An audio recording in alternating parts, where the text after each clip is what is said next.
Assalamualaikum warahmatullahi wabarakatuh. Bismillahirrahmanirrahim. Alhamdulillahi rabbil alamin. Wassalatu wassalamu ala asyrafil anbiya'i wal mursalin. Sayyidina wa maulana Muhammadin wa ala alihi wa sahbihi ajma'in. Amma ba'd. Allahumma rabbi syrah li sadri wa yassir li amri wahlul 'uqdatam min lisani yafqahu qawli. Subhanaka la ilma lana illa ma 'allamtana innaka antal alimul hakim.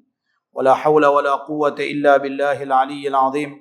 Allahumma 'allimna ma jahilna wa dhakkirna ma nasina. Rabbi yassir wa la tu'assir. Rabbi atmimil khair. Alhamdulillah, kita bersyukur kehadrat Allah Subhanahu wa taala dengan keizinan dan taufik daripada Allah. Kita diberikan kesempatan untuk berada dalam majlis ilmu pada malam ni, sambungan dengan kitab Al-Yawaqid wal Jawahir fi Uqubat Ahli Al-Kabair, yang menceritakan tentang dosa-dosa besar yang sepatutnya sebagai seorang Muslim dan mukmin kita cuba sebaik mungkin, semampu yang mungkin untuk melepaskan diri daripada perkara-perkara yang terjebak dalam kata dosa-dosa besar. Kita telah sampai pada bab yang ke-9 pada muka surat 48. Betul ya? Ada tanda tak? Betul ya? Qala al-musannif rahimahullahu ta'ala wa nafa'na bi'ulumihi fid darain amin. Bismillahirrahmanirrahim. Bab yang ke-9, siksaan pembunuh dan pemutus keluarga. Bab ini menerangkan bagaimana siksaan bagi orang yang membunuh orang tanpa kebenaran. Nak dapat kebenaran siapa? Nombor satu, kena dapat kebenaran pemimpin. Kerajaan lah senang. Dia kena dapat kebenaran daripada kerajaan. Kerajaan tu pula dia mestilah bunuh di atas dasar benda yang hak. Ya. Dan siksaan bagi orang yang memutuskan hubungan keluarga. Senang cerita, nak cerita dalam ni hukum bagi orang yang bunuh orang dan juga siksaan bagi orang yang memutuskan hubungan keluarga. Bila bunuh, kalau dapat tahu memang putus sungguh adik-beradik. Ya. Kadang-kadang mau harta lebih, bawa racun apa lagi mati cepat. Bukan takat putih ya. Tak boleh waris mewarisi kerana membunuh. Allah Subhanahu wa taala berfirman dalam surah An-Nisa ayat 93. Wa man yaqtul mu'minan muta'ammidan fajaza'uhu jahannam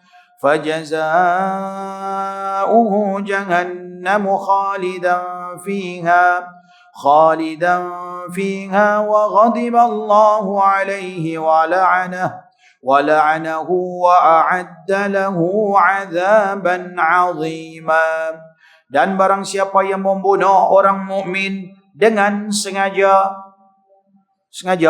marah ke, geram ke, dendam ke, sedangkan dia orang beriman. Nabi kata, apabila kamu melihat seseorang itu berulang-alik daripada rumahnya ke masjid, maka kamu naik saksilah bahawasanya dia orang yang beriman. Marah lagu mana pun tak boleh bunuh. Marah lagu mana pun tak boleh buat naya. Marah lagu mana pun tak boleh ada hasad dengki. Nak lah tahu. Duk main-main, pakat-pakat main masjid, jiran-jiran kadang-kadang bergaduh. Tak maaf tuan-tuan, saya tak tahu tuan-tuan di sini. Kalau saya cakap kena dengan tuan-tuan pun, minta ampun, minta maaf.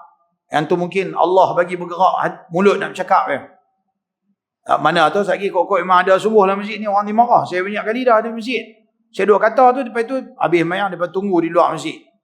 Lepas kata ustaz duk kata kat orang apa? Saya kata apa? Tadi ustaz duk kata pasal isu ni. Saya memang saya saja tak rasa nak kata, saya kata. Dia kata saya tahulah pihak masjid dah habaq kat ustaz suruh kata. Allah. Saya kata tak pihak masjid tak ada benar cerita apa pun. Mereka takkan confirm ustaz main kuliah dah malam ni. Main. Takkan tu ya? Tak ada cerita apa-apa. Kalau saya cerita pun berdasarkan pengalaman saya dan apa yang saya mengaji. Tuan-tuan hidup dalam rumah taman macam ni. Awak saya tak hidup dalam rumah taman macam ni. Saya bisa besar. Saya buka-buka mata duduk dalam rumah flat pertama dibina dalam Pulau Pinang. Lagi rapat pada rumah teres yang tuan-tuan duduk macam ni. Duduk sebelah rumah. Rumah dah kecil, rumah tu. Tak payah habaq lah rumah tu, tak mana. Dulu dia black area, lah ni tak tahu kok white area ke tak. Okay. Bisik sebelah rumah, simbang-simbang pun dengar. Bisik sebelah rumah, pakai pula dinding bata blok. Kalau orang nyimbang dalam rumah sebelah tu, pi tadah telinga bang sikit, tak telinga tu dengar daripada menyimbang apa. Sampai lagu tu tuan-tuan. Ya? Tapi kita tak ambil tahu, belajar hidup. Ya? Seperti mana sebuah keluarga di satu tempat. Susah senang kita bukan nak cari orang luar, susah senang kita nak cari orang dekat, apatah lagi jiran-jiran. Buat baiklah semampu yang mungkin. Hatta kalau dia tu orang bukan Islam sekalipun, dia tetap ada hak jiran. Kalau bincang bab jiran, dia ada sebut jiran ni ada 3 macam. Pertama, jiran yang mempunyai 3 hak. Pertama, dia jiran. Yang kedua, dia tu adalah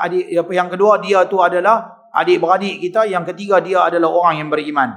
3. Katakanlah jiran tu adik-beradik. Abang duduk sebelah ni, adik duduk sebelah ni, beli sebelah-sebelah. Masa pergi beli pun pergi beli sekali, dapat rumah pun sekali, duduk rumah sebelah-sebelah. Jadi dia adalah abang, dia adalah adik-beradik, dia pula orang Islam, beriman, lepas itu dia pula jiran. 3 hak kena lebihkan dia. Jiran belik sini, dia orang beriman dan dia tu adalah jiran. Maka dia 2 hak. Jiran belik sana sikit, dia hanya orang jiran saja tapi dia bukan Islam. Dia bukan adik-beradik. Maka dia ada 1 hak. Kau mana pun dia ada hak. Dan masing-masing ada hak untuk kita muliakan dia. Dari sudut kemanusiaan, ada hormat menghormati. Maka Nabi kata, Allah Ta'ala berfirman dalam surah An-Nisa, dan barang siapa yang membunuh seorang mukmin dengan sengaja, maka balasannya adalah neraka Jahannam, fajazauhu Jahannam khalidan fiha, kekal ia di dalamnya. Tu dia, bunuh orang kekal betul. Duk syak ke apa keluar gagah habis. Bukan kalau gagah tu seronok lah kan. Tapi kira kata boleh masuk syurga balik. Tak ada. Kekal ia di dalamnya. Tuhan tak akan menyalahi janji dia dah abang dah. Kekal di dalamnya. Bahkan apa lagi? Wa ghadiballahu alaihi. Dan Allah murka dekat dia. Wa la'anahu. Tuhan laknat. Tuhan laknat lagi dia. Wa a'adda lahu 'adzaban 'azima. Dan Tuhan tambahkan lagi azab yang lagi dahsyat. Ya? Tambah, bagi lagi dahsyat. Orang-orang yang bunuh, orang-orang yang beriman. Jagalah. Manalah tahu. Kadang-kadang dengan cara apa yang kita buat boleh menyebabkan kematian seseorang. Kadang-kadang bunuh secara langsung, kadang-kadang mungkin bunuh secara tidak langsung. Bunuh secara langsung macam mana? Memang pergi duk rancang, pergi duk ambil pistol, tembak ataupun bunuh apa orang. Kan? Memang duk rancang, katok kepala dengan martun, mati pergi mana-mana. Lempak pergi dalam parit, kalau hutan mana-mana. Itu memang rancang. Bunuh secara langsung. Bunuh secara tak langsung macam mana? Kita dedahkan aib orang. Benda tu benda boleh memalukan dia. Kalau kita duk pergi cerita ke orang, saat lagi dia gantung diri ke, saat lagi dia pergi, boleh menyebabkan dia heart attack ke. Kena pula, kadang-kadang kena berhati-hati. Saya baca dalam satu hadis dalam Riyadhus Salihin. Hadis sahih. Imam Nawawi kumpul dalam Riyadhus Salihin hadis-hadis sahih. Ya, nanti satu hari saya baca. Dia sebutkan dalam hadis tu, Nabi SAW melarang kita buat orang terkejut. Buat bagi apa? Apa dia panggil? Prank. Panggil apa? Prank. Dan ni duk buat prank-prank tu dalam televisyen. Dan tahu tak, mereka curi kereta orang, mereka buat macam mana, kononnya main macam polis lah. Main macam, ada Mak Saleh duk buat. Orang Melayu pun duk ikut dah ni. Duk prank-prank buat. Apa prank kata apa Melayu? Buat. Saya tak Melayu, mamak tak tahu kata apa.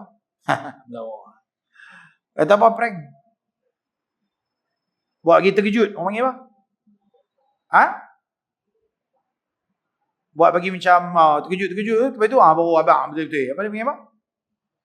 Memang bahasa Melayu. Tak tahu lah apa benda. Apa? Bukan lawak. Prank bukan lawak. Gempak. Lebih kurang macam tu lah. Dia gempak. Nak lawak tak lawak sekali lagi. Dah kalau tak jadi lawak lah guna. Tiba-tiba prank-prank. Prank-prank perang terus. Terus ni heart attack mati. Kita nak melawak, kita nak bagi gelak, kita nak bagi seronok. Tiba-tiba jadi benda yang lain. Benda tu mungkin boleh terjadi.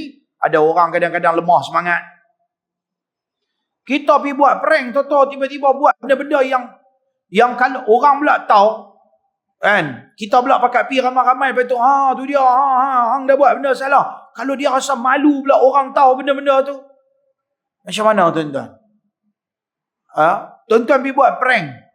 Tuan-tuan pergi duk pakat, pergi duk buat saya ni konon-kononnya, saya bagi contoh lah. Kononnya saya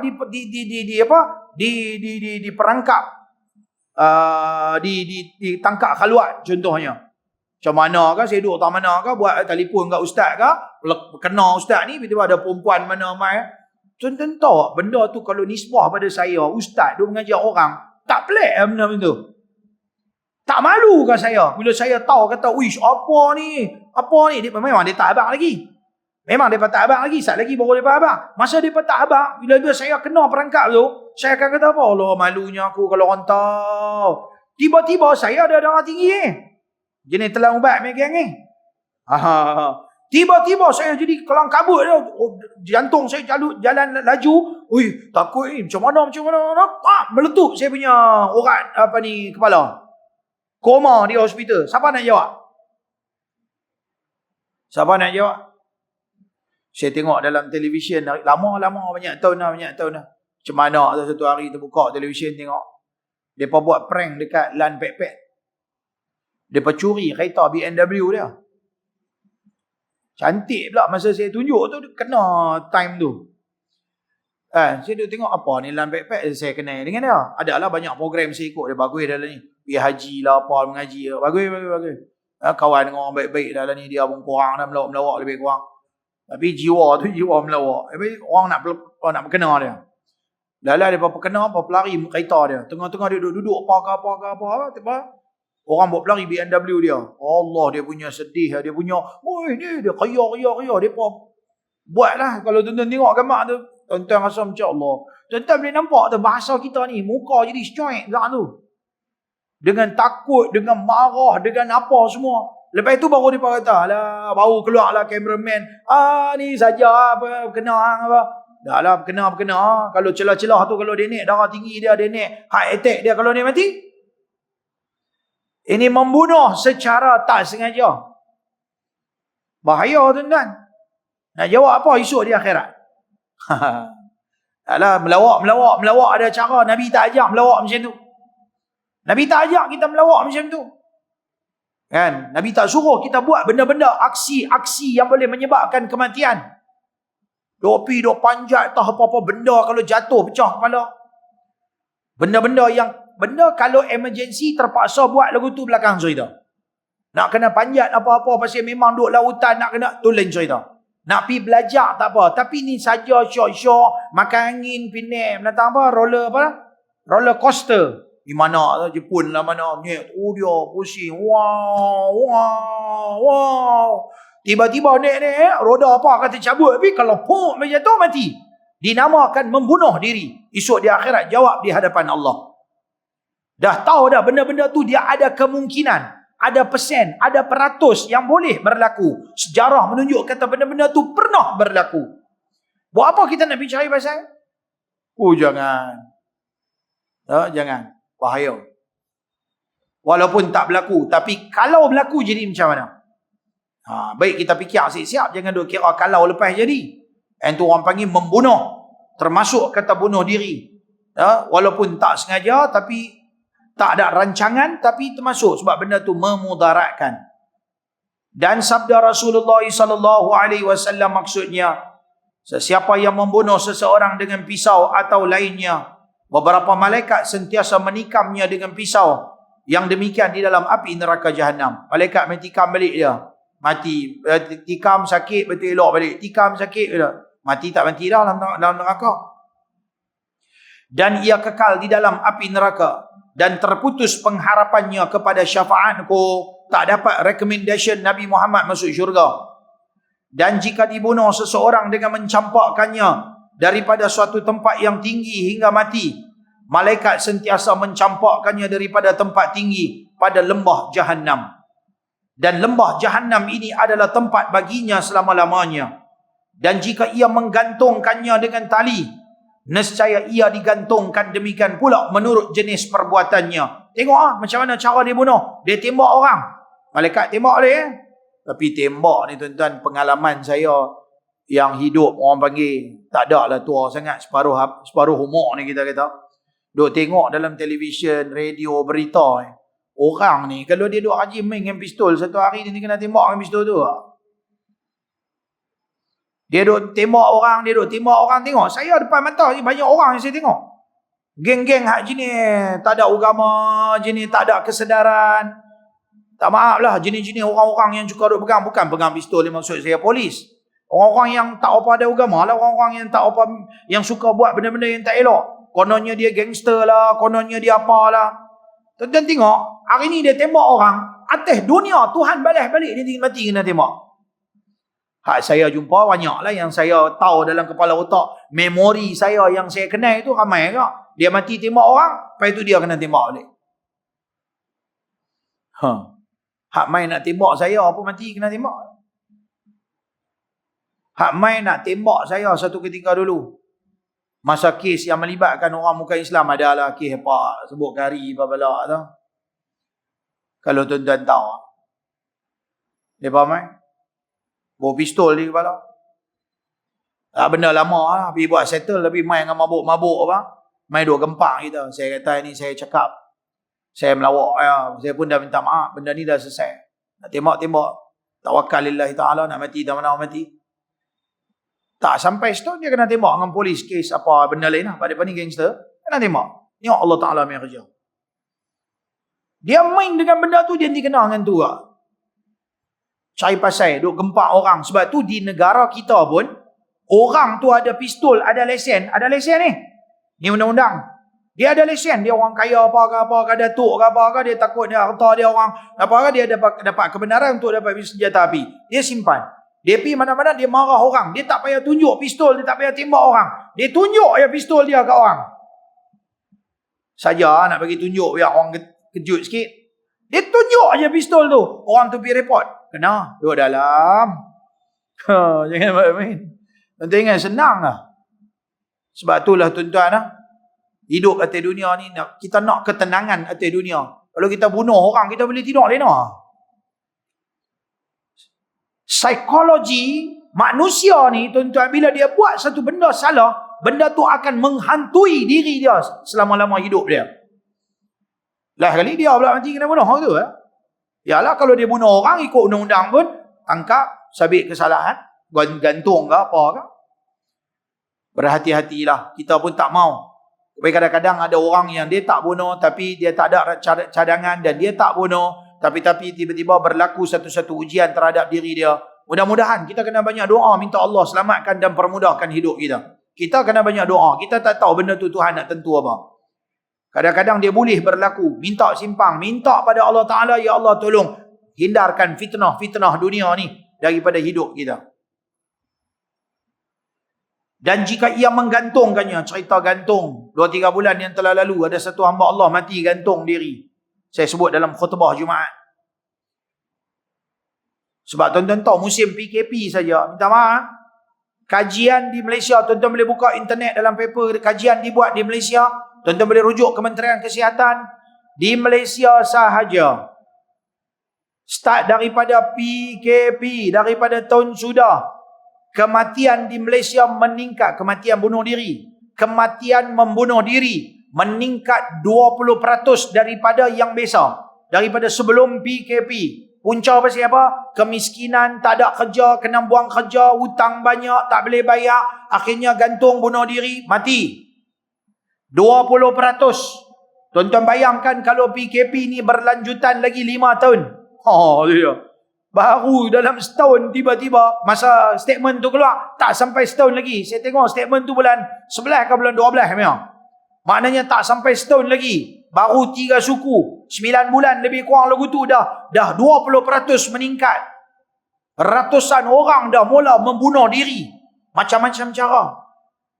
Dan sempoi pula separuh-separuh tu. Laki 55, perempuan 45 lebih kurang persen macam tu. Lebih ada kata 40, 50, lebih kurang macam tu ya. Sama ni. Perempuan pun ada bunuh diri. Laki pun ada bunuh diri. Orang yang mati bunuh diri, dia rasa dia selesai daripada masalah. Tapi sebenarnya dia tak selesai masalah. Dia untuk diri dia tak selesai. Bahkan dia dilaknat oleh Allah dan Rasul. Tu tak cukup lagi anak bini dia nak laknat. No? Segala hutang-hutang anak bini nak kena bayar. Segala hidup susah payah bini-bini, anak bini semua nak maki hamput. Apa bapa hang ni bodoh ke apa duk maki hari-hari. Ada pergi bunuh diri, ada anak bini tanggungjawab. Allahu Akbar, saya tak sangka ada seorang kawan saya ni. Kawan-kawan duduk tempat sekali. Tak tahulah apa dia punya masalah. Duk sangka baik, tak tahulah. Sangka baik lah apa masalah dia. Tiba-tiba mati gantung belakang rumah dia. Tapi orang tutup lah kes tu. Tapi saya tak boleh abang lah kat mana kan. Kat Zimbabwe tu lah. Takkan tuan-tuan tak tahu kampung saya Zimbabwe. Kan? Mati bunuh diri. Kalau tuan-tuan kenal dia, tuan-tuan tak akan percaya dia mati bunuh diri. Gantung diri. Saya pun duk pujuk hati saya. Kot dia ada gaduh dengan siapa-siapa main tangkap gantung belakang rumah kot. Macam tu tau. Duk sangka. Tapi dengar keluarga kata tak pula macam tu.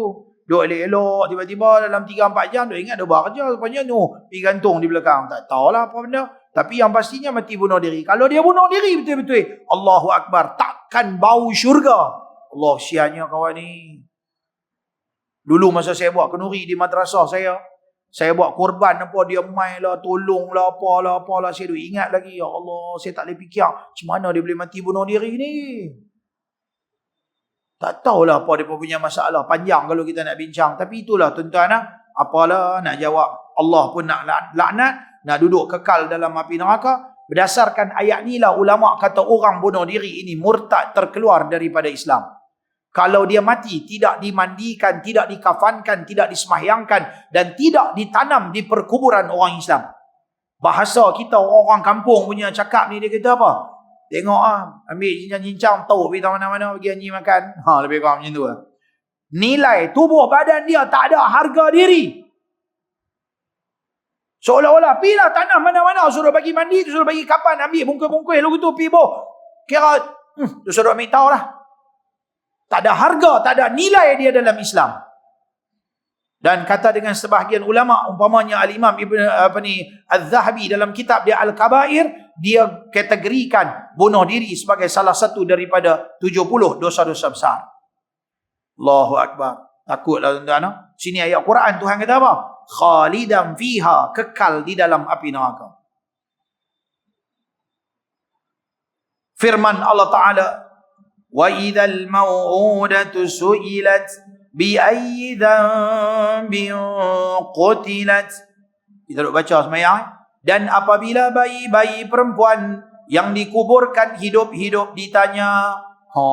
Ni zaman dulu-dulu bunuh anak-anak perempuan ni. Tak suka. Lagi takut menconteng arang. Ni zaman dulu-dulu mau anak lelaki ya. Kan? Hak zaman sekarang pun apa komannya pergi berzina, lepas tu pergi duk bunuh anak. Dah berzina satu, lepas tu pergi duk bunuh pula lagi. Pergi duk buang lagi. Hak dah beranak dah. Ambil anak tu, lempak daripada tingkat 4 punya flat. Jatuh ke debu. Lah, hidup pula baby tu. Hancur dia punya tulang dalam badan. Allah, kesiannya. Macam mana punya geram dengar Lah, hari tu masuk paper apa? Berita.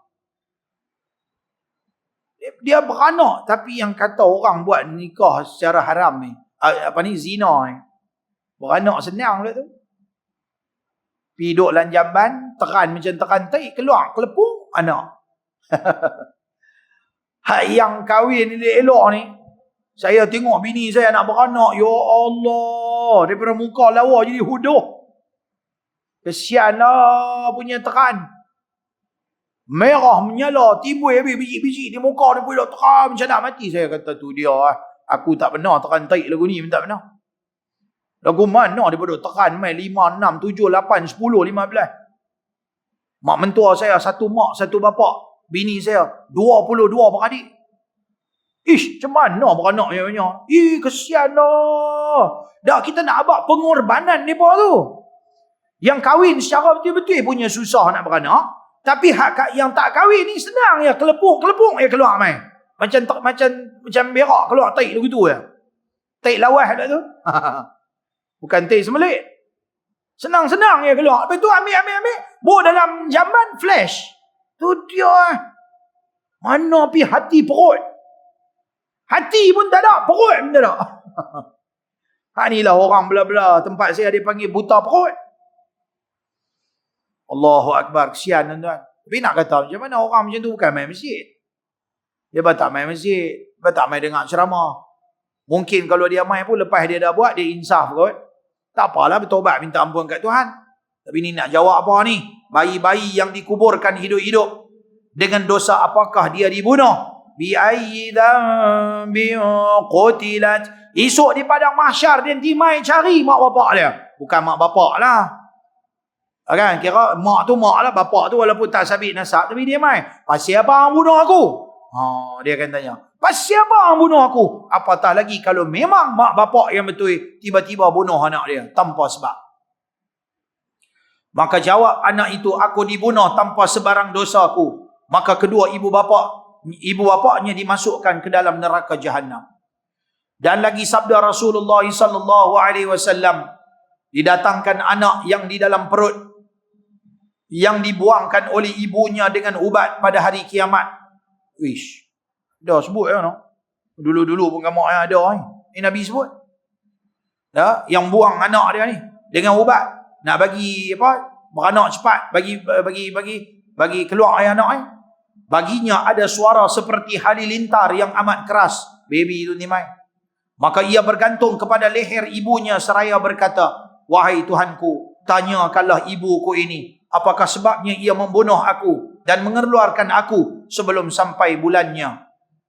Kalau ada sebab sakit, uzur, ada mudarat pada ibu, ada apakah penyakit-penyakit, boleh membahayakan nyawa ibu, boleh membahayakan nyawa anak, sekiranya dia lahir dalam keadaan cacat yang teruk yang boleh menyebabkan kematian. Ulama membincang benda tu ada keharusan. Baru ni ada telefon saya, dia kata ada satu baby, boleh tak mereka nak gugurkan kandungan baby yang dia tidak ada tengkorak kepala. Mereka scan, dia ada tubuh tapi kepala tak ada tengkorak. Hidup pula dalam perut. Pada adatnya, kalau dia mai atas dunia, dia tak akan hidup. Boleh hidup takat 2-3 jam, lepas itu dia akan mati. Dan bahaya kepada ibu terus mengandung dan sebagainya. Saya kata tanya dulu pada pihak perubatan, adakah benda ni memudaratkan mana-mana pihak dan sebagainya? Okey, di situlah ada kebenarannya dalam Islam untuk dia menggugurkan. Mengandung pun tak ada faedah, tiba-tiba mati. Tapi kata kalau kita kata boleh mengandung, try tengok, kok hidup. Oh tak, boleh memudaratkan ibu. Tak payahlah. Sekali mati pula mak. Anak tu dah tentu dah beranak nak mati. Mak pula pergi mati. Satu cerita lain pula. Nak kena pergi Minang lain pula. Pergi Merisik lain pula. Cari pula lain. Kan cerita panjang pula. Jagalah siap-siap. Mana ada dah. Tak, saya nak abang kata benda tu satu benda yang keharusan diberikan dalam Islam. Maka ditanyanya oleh Allah Subhanahu wa taala yang demikian itu. Lalu Allah murkai atasnya, kemudian menyuruh dicampakkan ke dalam lubang akhzan, iaitu lubang yang amat dalam di dalam api neraka Jahannam, dan di dalamnya ada beberapa ular dan kala menggigitnya hingga beberapa lamanya yang dikehendaki oleh Allah taala. Dan sabda Rasulullah sallallahu alaihi wasallam, dosa yang terlebih besar di sisi Allah Ta'ala ialah dosa membunuh sesuatu yang ada nyawa. Burung usfur yang besarnya seperti burung pipit dinamakan di Nusantara di Jawi sebagai burung gereja ataupun burung ciak apabila disakitinya oleh manusia tanpa hajat. Bukan hajat nak memakannya sehingga ia mati. Kita buat naya kat dia. Apa-apa binatang. Jangan kata binatang, anjing duduk tepi jalan saja gelek. Saja, weh anjing, bawa laju. Bagi kena, nampak anjing. Apa salah anjing tu? Anjing tu walaupun kita tak boleh sentuh, haram tu apabila sentuh, dia duduk saja lebih kacau dia apa? Kan? Saya pergi Sarawak hari tu ceramah di Kuching. Saya duduk satu tempat, satu orang main tanya soalan. Dia kata, Ustaz, saya nak tanya satu soalan. Saya duduk rumah taman. Saya kadang-kadang ada makanan lebih. Saya letak depan rumah saya. Ada kucing-kucing kat taman tu 4-5 ekor main makan. Saya saja bagi dia makan. Okey kan Ustaz kan? Okey, bagus. Yalah daripada buang saja membazir benda tu tak tahu apa makan. Bagi binatang makan. Lepas tu jagalah kebersihan. Tak, saya jaga semua kebersihan. Cuma kami duduk rumah taman, mestilah jaga kebersihan. Okey. Cuma saya bagi makan kat kucing. Boleh? Soalan dia, belum soalan lagi. Dia kata soalan dia, tiba-tiba sedang kucing-kucing duduk makan, ada celah-celah tu anjing pula main tumpang makan. Boleh kawan-kawan pula tu. Anjing pun makan sekali. Masa saya duduk bagi kucing ni makan, satu taman tu siapa pun tak kata apa kat saya. Tiba-tiba dalam baju beberapa lama saya duduk bagi, tiba-tiba gamaknya anjing tu duduk round, nampak. Weh, buat kenuri ni. Dia pun singgah makan juga. Start dia anjing tu mula makan, tiba-tiba orang dalam taman tu mula duk marah kat dia. Tu lah ni cik nak suruh saya buat apa? Pergi sepak semua orang dalam taman tu. Abang nak suruh saya buat apa? Tak lah, cuma apa pandangan ustaz? Yalah, kalau pandangan saya tak betul lah, dia duk marah baby kat anjing tu. Kita bukan bela anjing, tapi kalau kita buat makan kat kucing, anjing tumpah makan. Yang hang tu sakit perut, sakit. Tu pasal apa yang jiran-jiran ni nak sakit hati ni, pasal apa? Baby lah. Ini dia tak kacau kita sudah. Gamaknya saya ingat macam ni kot. Main dengan anjing kan kita tak suka, allergic. Jadi dia jadi, alah, at least pergi abang. Cik, kalau boleh anjing tu tak usah lah. Pasal apa? Kami takut lagi kami duk keluar masuk. Cakap elok lah. Tak payahlah sampai ambil tindakan apa. Benda boleh uruskan dengan cara baik. Tak, saya nak abang kata, pasal apalah tiba-tiba nak pergi marah kat anjing tu. Pasal apa nak buat naya kat anjing tu. Ada satu riwayat seorang sahabat Nabi. Setengah ulama kata Sayyidina Ali karramallahu wajhah. Satu hari, di zaman Nabi, awal Islam, Nabi semayang, semua takbir intiqalat berpindah rukun dengan kata Allahu Akbar. Berdiri, semayang, Allahu Akbar. Rokok, Allahu Akbar. Bangun pada rokok, Allahu Akbar. Allahu Akbar. Allahu Akbar. Satu hari, Sayyidina Ali nak pergi semayang, dia terlambat. Dalam terlambat, nampak anjing pula kelaparan, kehausan. Dia ambil satu kasut, ada telaga kat situ, ambil air, bagi anjing tu minum. Dan dia pergi semayang cepat-cepat kerana takut terlepas dengan Nabi. Oleh kerana dia tak pernah selepas semayang takbiratul ihram dengan Nabi, tak pernah terlambat rakaat. Akhirnya malaikat Jibril tahan Nabi. Nabi nak bangun tak boleh. Nak bangun rokok i'tidal tak boleh. Dalam perjalanan tu dia duk puji Allah. Dia zikir, sebut nama Allah, puji Allah. Dengan harapan, ya Allah, dia dapat semayang dengan Nabi, tak ketinggalan. Punya berebut lagu tu. Punya semangat nak dapat semayang berjemaah dengan Rasulullah. Tiba-tiba tuan-tuan bila dia sampai, Nabi dah rokok. Dia ingat Nabi dah rokok. Punya Nabi rokok lama dah. Nabi nak bangun tak boleh. Malaikat duk tahan. Dia pun takbir, dia pun rokok semayang. Dan masuk rakaat apa semua elok. Akhirnya malaikat pun lepas Nabi bangun. Nabi tak pernah kata Sami'allahu liman hamidah. Pertama kali Nabi bangun, Sami'allahu liman hamidah. Allah Ta'ala dengar suara orang yang memujinya. Bagi minum ke anjing. Tapi jangan pula sakit tuan-tuan balik pergi cari anjing semua pergi duduk belah pula. Mengaji biar bagi faham, tak faham tanya.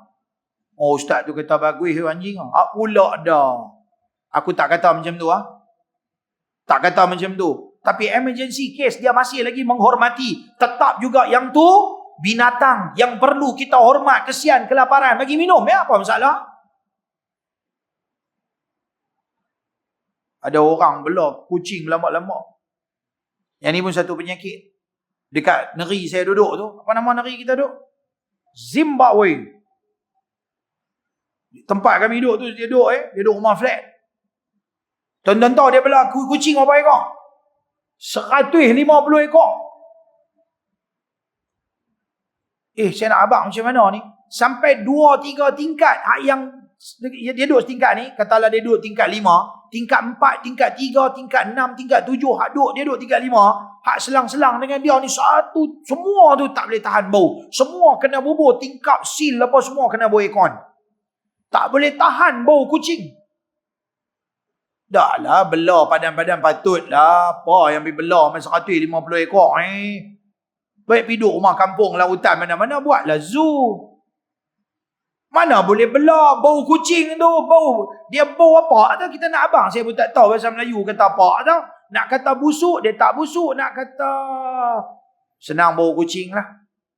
Tuan-tuan, kalau 4-5 ekor pun kadang-kadang bau tak boleh senang. Apatah lagi kalau sampai 150 ekor. Yang ni dia buat baik dekat kucing, tapi dia buat jahat dekat jiran-jiran dia. Masuk neraka. Ngaji dah. Tapi dia memang tak berdunia dengan orang, dia kata. Dia pergi kerja, 2 lelaki bini tak ada anak. Dia pergi kerja, dia balik, dia duduk dengan kucing lah. Tak ambil tahu langsung pasal orang. Mana boleh duduk dengan orang, kena ambil tahu dengan orang. Dah duduk dengan orang, kena ambil tahu dengan orang.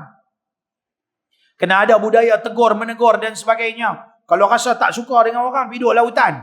Abang kata apa? Pergi belah, panggil segala ayam, itik, kebau, lembu, apa semua. Segala kambing, segala anjing, kucing. Panggil semua sekali pergi buat zoo dalam hutan. Belah lah. Baru kita tak kacau dengan orang. Mana lah tahu kok kuat ada mana-mana, tolong abang kata apa? Lalu, mana dia tadi?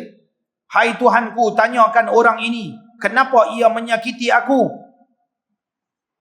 Burung tu kini tanya.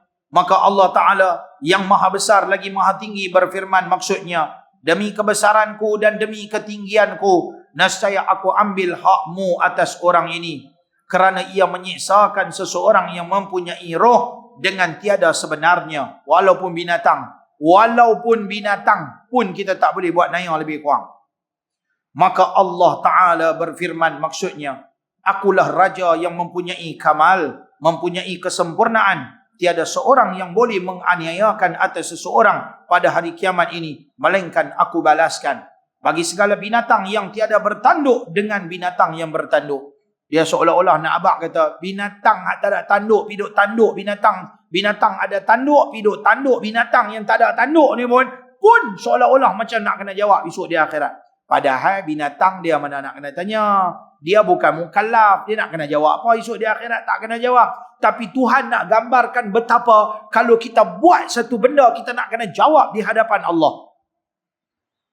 Atas dunia boleh terlepas, tapi esok di akhirat ada di atas dunia kabel kemas sikit, kan? Orang lain pakai kabel plastik, dia pakai kabel tembaga. Kemas, sambak elok kan? Dia pakai kabel besar-besar ya, terlepas tak apa, atas dunia terlepas. Esok di akhirat di hadapan Allah, inilah tuan-tuan, orang ada iman dia takut benda-benda macam ni. Lihatlah hai sekalian saudara, hingga disamakan binatang yang tiada mempunyai akal serta tiada mengetahui halal dan haram disiksa oleh Allah sebab ia menanduk setengah dengan setengahnya. Betapa lagi kita manusia yang diberi oleh Allah akal dan ikhtiar, boleh ada pilihan untuk jangan buat naya orang, maka lebih lagi disiksa apabila kita menganiaya seseorang, sesama kita manusia, dengan membunuh dan memukulnya. Siap bawa geng lagi, jaga yang buat main dengan kami. Kami 1 line, 2 line, 3 line, 4 line, 5 line, 6 line. Itu dia. Banyak pula dia punya line dia. Jangan buat main. Aku ayah anda kawasan ni. Bawa geng pergi pukul orang. Kalau buat lagu tu, tak betul. Kalau buat lagu tu, tak betul. Dan saya pun nak abang kata tuan-tuan. Kalau ada orang dia kata dia ayah anda kawasan, dia pukul orang, tak betul. Sebab kalau tuan-tuan tengok dalam ucapan bai'ah yang mereka buat di dalam mereka punya pertubuhan, dia nak buat benda baik. Dia junjung Quran. Dia nak menjunjung titah perintah Allah, bukan kerja dia pergi pukul orang. Macam mana dia boleh buat lagu tu? Kalau cerita bab bai'ah, mai duduk tepi dengan saya. Anak-anak bai'ah, mai sini kita sembang asing. Kita buka balik dia punya bai'ah, kita tengok balik. Apa hang bai'ah? Masa hang masuk persatuan, hang kata hang ayah anda kawasan. Apa yang hang bai'ah? Kalimat apa hang sebut? Wallahi, wabillahi, watallahi. Apa yang hang sebut lepas pada tu? Adakah hang sebut hang nak pukul orang? Lepas tu tiba-tiba kita pergi buat benda haram, bawa geng pukul orang tu, apatah lagi pergi pukul orang Islam. Kita sepatutnya sama-sama orang Islam bagi kukuh kita punya persaudaraan silaturahim sesama kita. Bukan kita peras ugut dan membunuh buat-buat naya zalimi orang-orang sesama orang Islam. Dan mengambil hartanya dengan tiada sebenar. Sat-sat pau. Pi pau sini, pau sana. Pau kedai makan sini, pau kedai makan sana. Orang buat menyaga tepi jalan, iaitu menyaga goreng pisang, jual kayak kacang soya. Dapatlah 10, 15 ringgit, 20 ringgit satu hari. Dia ni boleh main pau lagi kot celah-celah tu. Pasal apa? Ni kawasan aku. Bila pula hang beli kawasan tu? Mak ni mau jadi masalah ni tuan-tuan. Dan tiada boleh seseorang manusia itu masuk ke dalam syurga apabila ada padanya harta yang dianiayai dan lainnya hingga diberikan kebajikannya itu kepada orang yang dianiayai. Dia minta maaf balik. Dulu ambil duit dia bayar balik. Dulu hang sepak terajang, suruh dia sepak terajang balik. Dia minta maaf balik kat dia. Buat baik dekat dia, bantu dia balik. Tidak nak jawab apa di akhirat.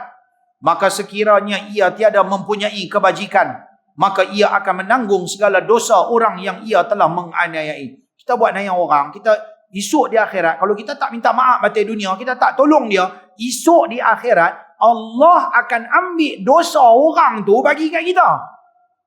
Oh, tak mau.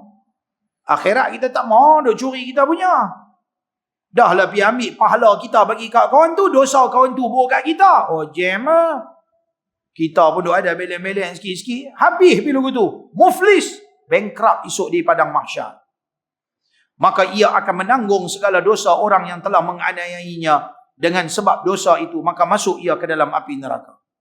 Dan lagi satu riwayat daripada Rasulullah SAW, ia bersabda, maksudnya, sesiapa yang menghabiskan waktu petangnya kerana menuntut harta yang halal, kerana memelihara isi rumahnya, daripada meminta kepada manusia, maka waktu petang jugalah Allah Ta'ala menghabiskan bagi mengampunkannya. Jangan duk pergi buat nayang orang. Pergi kerja, cari rezeki halal, balik bela anak bini elok-elok. Tak payah duk pakai hugut orang, pergi duk hutang orang, pergi duk ambil hak orang. Tak payah buat nayang orang. Dan sabda Rasulullah SAW lagi, maksudnya, sebaik-baik kamu itu orang yang baik bagi isi rumahnya, maka tiada seorang yang memuliakan antara mereka, melainkan dia itu orang yang mulia. Memuliakan anak isteri dia, bantu anak isteri dia, keluarga dia. Dan tiada seorang yang menghinakan antara mereka, melainkan dia itu orang yang kikir lagi hina. Maka dikehendaki dengan memulia mereka itu dengan memberi makan, pakaian dan tempat tinggal kepada mereka. Jangan sampai anak bini kita pergi duk menadah minta derma ke orang. Jangan sampai anak isteri kita duk menadah minta sana minta sini. Mau lagi teruk, si suami bagus dia duk derma sana, derma sini, nah sumbangan sana, sumbangan sini, kata anak bini dia duk minta derma tempat lain. Maknanya dia tidak memuliakan keluarga dia, tak bertanggungjawab. Dan lagi sabda Rasulullah SAW, maksudnya, perkara yang paling awal dihisapkan bagi seorang lelaki ialah ditanya mengenai sembahyangnya. Tadi Ibu Mai jumpa saya petang tadi, nak berubat. Ada masalah kahwin 22 tahun. Kahwin 22 tahun tapi tak pernah mengadakan hubungan dengan suami dia. Tanya balik, dia kata saluran kemaluan dia tersumbat, maksudnya tertutup. Dah buat dah operation tapi tertutup kembali. Saya kata biasanya benda-benda ni ada unsur sihir lah, kemungkinan lah. Kalau doktor kata benda tu biasa, tak apalah. Kalau doktor kata benda tu tak biasa, kemungkinan ada unsur sihir. Tutup, tak boleh. Pintu tutup. Saya tanya dia soalan. Semayang tak? Dia buat begini. Muka. Buat macam tu. Oh, tak boleh ha? Semayang tak? Kalau kena sihir tu nak buat apa? Nak suruh ustaz buat. Ustaz ni Tuhan. Boleh ambil lagu tu, boleh lempang sihir lagu tu. Kita sendirilah kena berubat.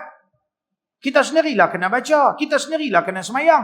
Ustaz-ustaz dia tolong apa jampi, apa ruqyah, apa lebih. Kita pun kena buat. Kita pun kena buat. Dah semayang tak mau. Jin mai tengok, jin kata apa? Lah, hang teruk pada aku Dia teruk pada jin lagi. Bukan jin dalam badan. Dia tu jin dah.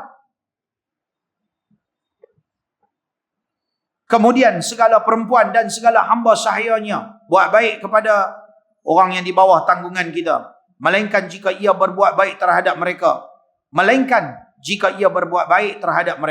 Maka Allah Ta'ala berbuat baik kepadanya dengan diberikan pahala dan dimasukkan ke dalam syurganya. Dan perkara yang paling awal dihisab bagi seorang perempuan itu ialah sembahyangnya. Kemudian para sahabat bertanya, seorang perempuan anu, maknanya sekian-sekian orang, amat banyak posanya. Ada satu orang ni, dia ni puasa banyak dan sembahyang pada waktu malam, rajin qiyamul lail. Cuma dia itu menyakiti suaminya dan orang yang sekampung dengannya menerusi perkataan dia. Kan? Ni makcik-makcik bawang ni. Bahasa kita lah ni orang panggil makcik-makcik bawang. Kesian, makcik-makcik juga dek nama. Kan? Tak kira lah dia makcik ke, dia anak dara ke, janji. Kan? Orang sebut kata makcik bawang lah ni. Jadi duk bawa, duk cerita, duk mengumpat, duk maki, duk mengutuk orang, kata pekat laki dia lagu tu, duk laknat, kata macam-macam. Maka sabda Rasulullah SAW, maksudnya perempuan itu daripada isi neraka. Menyakiti hati suami. Kadang-kadang saya heran, perempuan ni bila-bila pun setelah mana-mana, mereka mau orang lelaki jaga hati perempuan. Hati orang lelaki, orang perempuan tu saja jaga.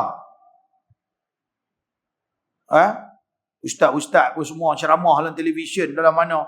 Orang perempuan ini hati mereka seperti kristal. Ustaz mana tak yabak lah contoh. Kita kena jaga, kena buat baik dengan perempuan. Laki tu buat baik lah. Kita ni tak ada hati lah. Kita ni tak ada perasaan ke? Ya, saya nak bela orang lelaki pula Ni ada rakaman ni, suruh dia pasang. Kena jaga perempuan ni, macam raja. Lepas tu perempuan tu saya jaga lelaki. Pakat-pakat jaga. Aku jaga hati hang, jaga hati aku. Apa pula aku jaga hang bermati-matian, hang boleh maki aku lebih kurang, hang boleh laknat aku macam-macam. Tak betul lah macam tu. Sebab tu Nabi kata apa? Perempuan macam tu adalah perempuan isi neraka. Na'udzubillah. Pakat-pakat jaga. Kadang-kadang ada orang lelaki pun hati kristal tau. Jangan buat main. Dia kata kalau orang lelaki, kalau jenis nampak macam singa garang-garang tu, rupanya dalam hati ada taman. Betul ke kawan? Tak tahu? Tak tahulah, dia kajian dia kata. Nampak garang depan orang yang garang, tapi di belakang Tok Guru saya kata apa? Tok Guru saya masih hidup lagi. Tak payah sebut lah Syekh saya. Dia kata apa? Dia kata kita ni dengan orang jadi singa, tapi dengan bini kena jadi arnab. Dia kata. Tak apalah, arnab tak apa, jangan jadi donat. Masa dah lewat tapi nak habis muka ni. Baca laju. Habis senang pak. Seorang lelaki datang bertemu Rasulullah SAW bertanya, wahai Rasulullah, aku adalah orang yang jahat perangai dan aku sakiti isteriku dan isi rumahku dengan lidahku. Maka sabda Rasulullah SAW maksudnya, sesiapa yang menyakiti isi rumahnya tiada diterima sembahyangnya walaupun berpuasa seumur hidupnya dan memerdekakan beberapa hamba sahayanya sekalipun. Demikian juga perempuan dengan suaminya jika ia menyakitinya. Siapa sekalipun. Jadi jagalah, pakat-pakat duduk dalam rumah, jaga hati semua orang dalam rumah.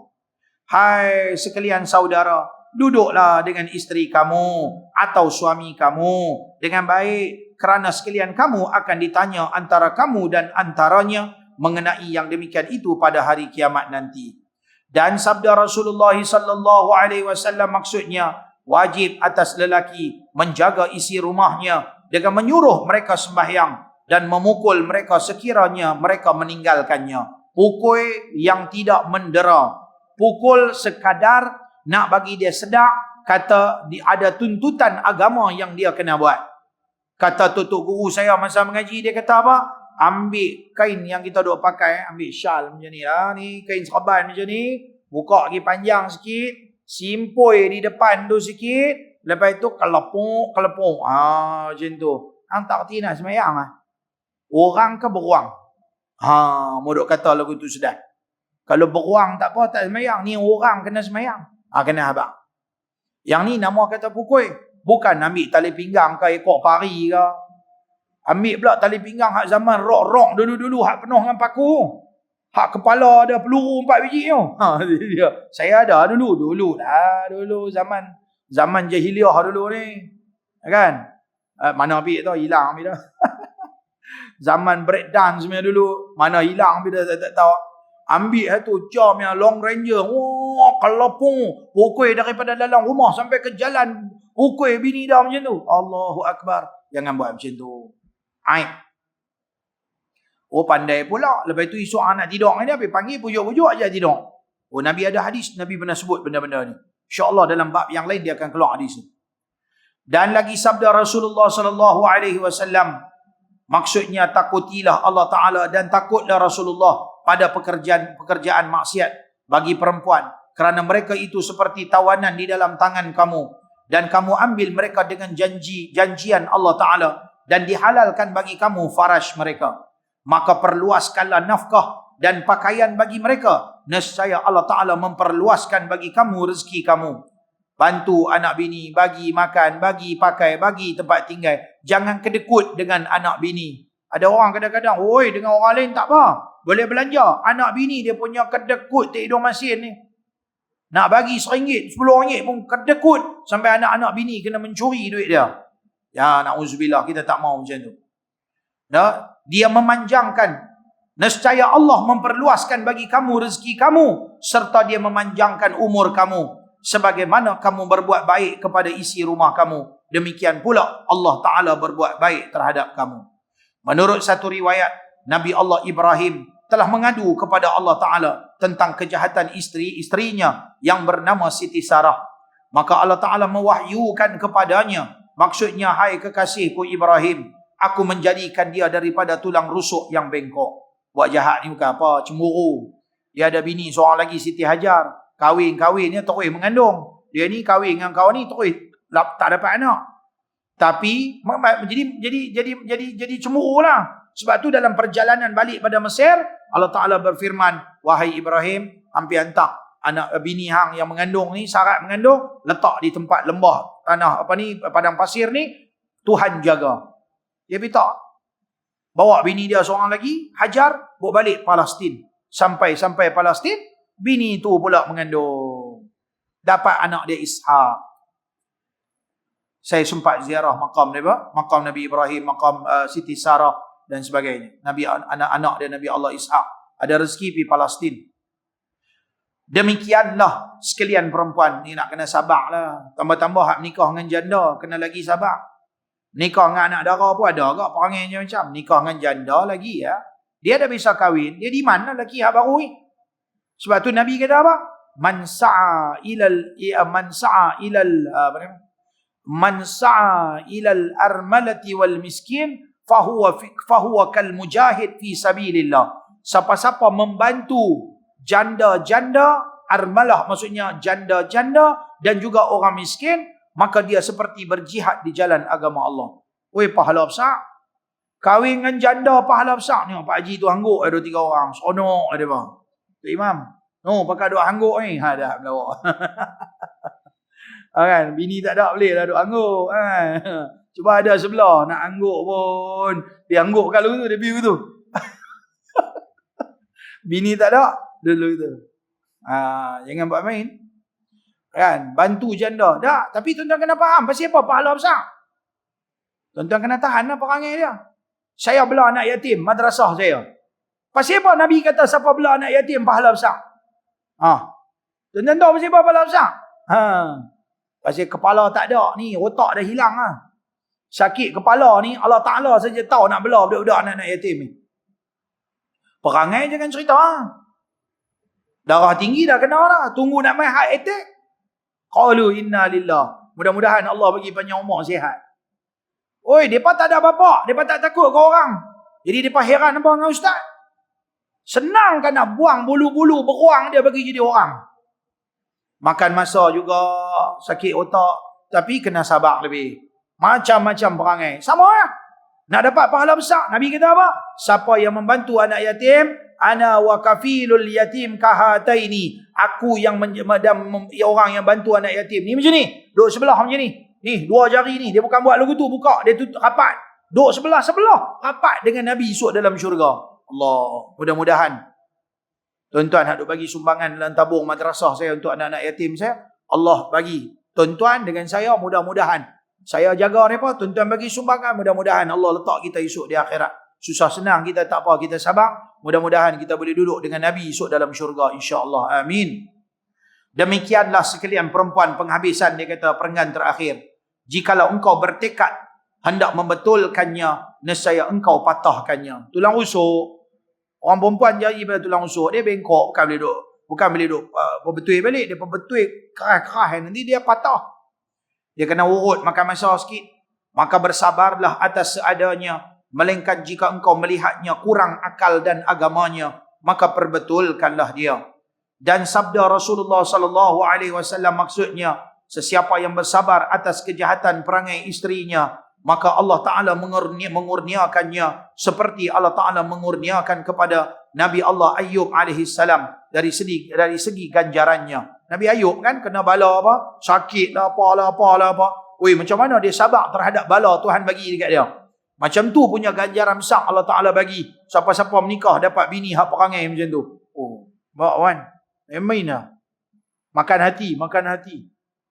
hati berulangkan jantung. Jadi dia. Balik dah lah, tak bubur makanan, tak bubur apa, maki hampun. Mau apa? Ambil sendiri lah, ya. Tu dia buat kita macam hamba abdi. Contoh. Kita pun ambil lah sikit, ambil masa bertonton lah, duk didik. Tapi tuan-tuan kena bawa main kuliah saya, bagi saya pancung sikit. Barulah okey. Tuan-tuan balik pancung, dia tak mau dengar, main bagi saya pancung. Tak ada ni rakaman ada, bagi dia dengar. Berdosa nak jawab, tak bau syurga. Bila buat naya kat lelaki tu, suami buat kat isteri pun tak ada masuk syurga. Isteri buat kat Nabi. Isteri buat kat suami pun tak boleh juga, tak masuk syurga. Dan mana-mana perempuan yang bersabar atas kejahatan perangai suaminya, maka Allah Ta'ala berikannya pahala orang yang berperang di jalan agama Allah, di jalan Allah Ta'ala, yakni perang sabil. Mana-mana perempuan yang menganiayai dan menyakiti suaminya pada apa yang tiada ia mampu, nescaya sekalian malaikat melaknatinya. Dan demikian juga mana-mana perempuan yang bersabar atas apa yang disakiti oleh suaminya, maka Allah Ta'ala mengurniakan pahala baginya seperti yang dikurniakan kepada Asiyah binti Maharam ya, dan Maryam binti Imran. Asiyah siapa? Bini Fir'aun. Jadi bini Fir'aun ni punya sabar, tak tahu nak abang. Jadi bini Fir'aun pula tu. Kan? Macam mana dia punya kesabaran? Maryam, mak kepada Nabi Allah Isa. Macam mana dia sabar orang fitnah dia macam-macam. Macam itulah, kena sabar banyak. Allah bagi ganjaran besar. Hidup atas dunia sama aja siapa-siapa pun. Baik laki, baik suami. Sebab tu kadang-kadang tuan-tuan boleh tengok. Ada suami bunuh isteri. Ada isteri bunuh suami dan sebagainya. Nah, dia berkaitan tentang bab kita. Bab berbunuh-bunuhan dan sebagainya.